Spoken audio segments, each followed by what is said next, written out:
Agenda 21, Sustainable Development, is the action plan for the implementation of a controlled society. The plan is not conjecture. It is laid out in 3 documents. First is the Earth Summit Agenda 21, prepared for the Rio de Janeiro conference. You can see it pictured here on the right side of that screen. Next to it is the local Agenda 21 planning guide. Now, this was created by an NGO called ICLEI, the International Council for Local Environmental Initiatives. We'll talk more about ICLEI in the second half of tonight's presentation. My county's plan is called the Santa Cruz County Local Agenda 21 Plan. It's easy, if you live in Santa Cruz, to identify the nature of the community plans that are being developed today. Yours was described before I began the talk, but it's the same as what we've done in Santa Cruz County, calling it for what it is, the Local Agenda 21. You see, it is local infiltration that proves the existence and the seriousness of the program. Remember, Agenda 21 describes itself as a comprehensive plan of action. Now, only a few communities have titled their plans Agenda 21, but every county in America has adopted sustainability policies through their community plans. Discover your county's plan or plans. Anticipate sweet-sounding titles, including Vision, 2020, or Greenworks. To know Agenda 21 is to know the political economic program that is the pathway that America and the world are on. To not know Agenda 21 means we become slaves to it.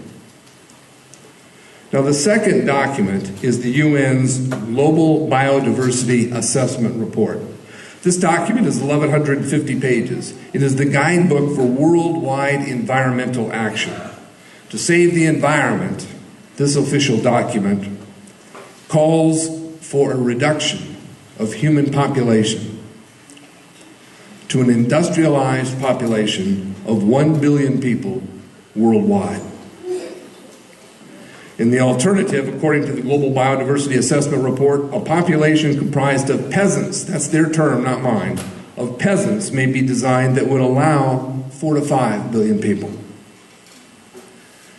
Now, the third document that creates the Sustainable Development Trilogy, if you will, is Sustainable Development's short Bible.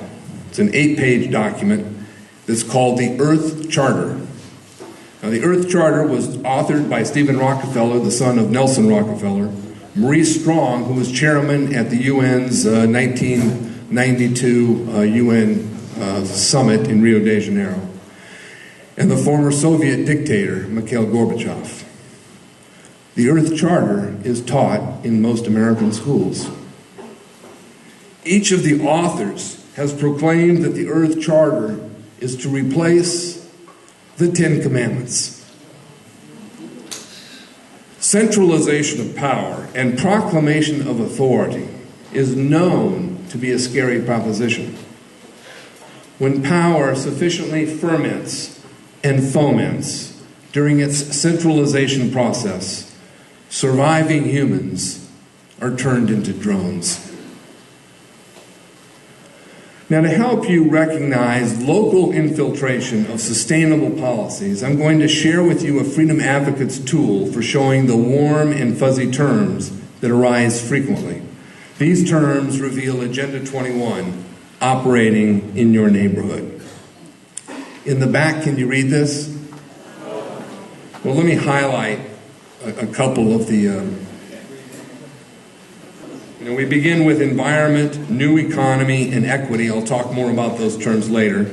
Consensus, preserve, quality of life, social justice, best management practices. You hear that a lot up here in the mountains. Endangered species, invasive species, regional. Regional is a key word I'll talk about more in the second half.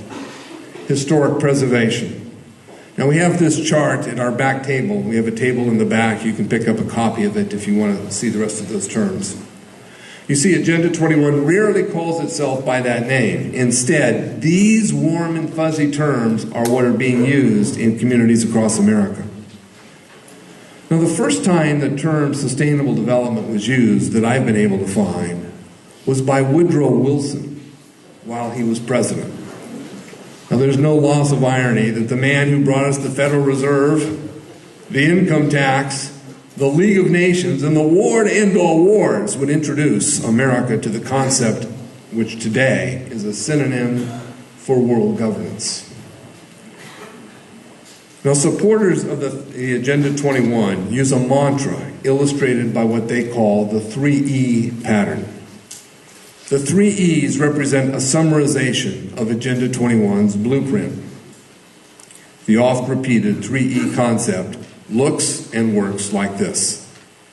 Equity, sometimes called social, but equity means the use of sociology and the remake of the law in order to re-engineer humanity.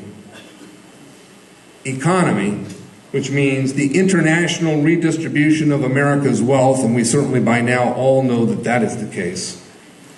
And it also means the replacement of free enterprise and its corollary, private property, with government-business partnerships. The third E is the environment. But by environment, they mean nature over man.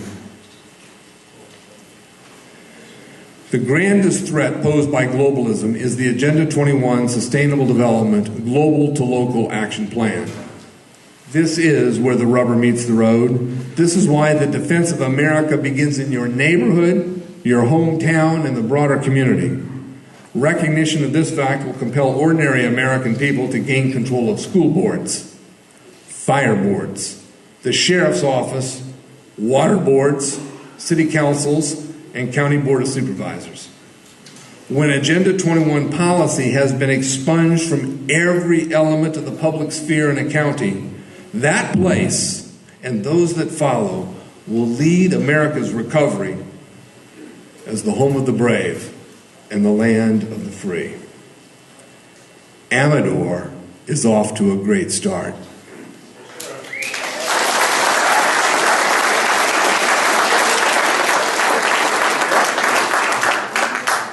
Now, it's important to understand that Agenda 21 is not a left versus right fight. In what I call the contemporary dialectic, or bringing a green global cartel to America,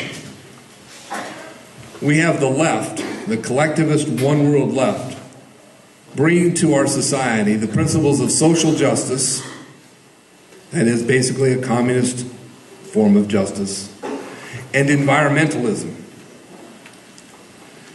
And from the right, we have the collectivist one world activists who are all over Washington, D.C., bringing to us government-business partnerships, essentially right-wing fascism.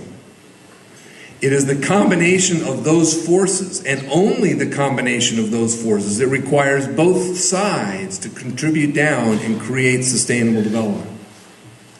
And sustainable development, when that program is fully achieved, is a government-controlled society, and we all live in the tyranny that follows.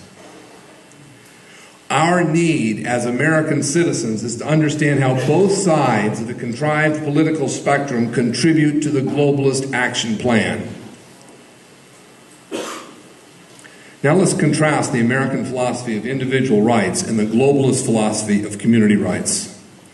In America, our rights are said to be individual. The source is in the writings of our Declaration of Independence, where the purpose of government is to protect the natural or unalienable rights of each individual. That all men are created equal and that they are endowed by their Creator with certain unalienable rights. Well, we can contrast that with the notion of community rights, which are set out in the United Nations Declaration of Human Rights. There, the purpose of government is to control the individual for the greater good of a global community. In Article 29, subsection C of that document, it says the following, quote, "Rights and freedoms may be in no case exercised contrary to the purposes and principles of the United Nations." You see, there's no notion of unalienable rights.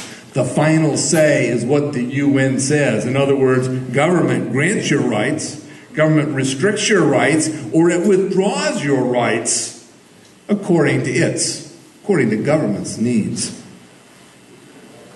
You and the product of your work belong to the community. Contrast that with the American system, where you're born with an acknowledgement that your rights are natural to you, and that government exists for one reason, and that reason is to protect those rights. Accordingly, you and the product of your labor belong to you. The judicial system that protects individual rights is based on the principle of freedom called equal justice. Now, equal justice supports true diversity, a respect for the independence and unalienable rights of the individual, and genuine tolerance for individuality. Equal justice puts a checkmate on mob rule. A system of human rights or community rights operates with the pursuit of social justice, which can be defined as law formulated to obtain government's social objectives at the expense of individual liberty. The Sustainable Development Agenda is based on the principle that the collective good is more important than individual rights. This is in direct opposition to the principle of equal justice. Equal justice is the wonder within mankind's greatest achievement, and that achievement was the American Declaration of Independence.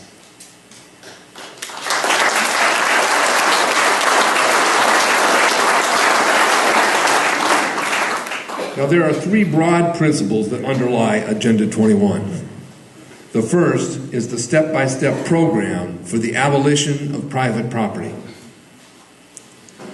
The second is education for global citizenship. Do you think the notion of unalienable rights is presented in today's schools?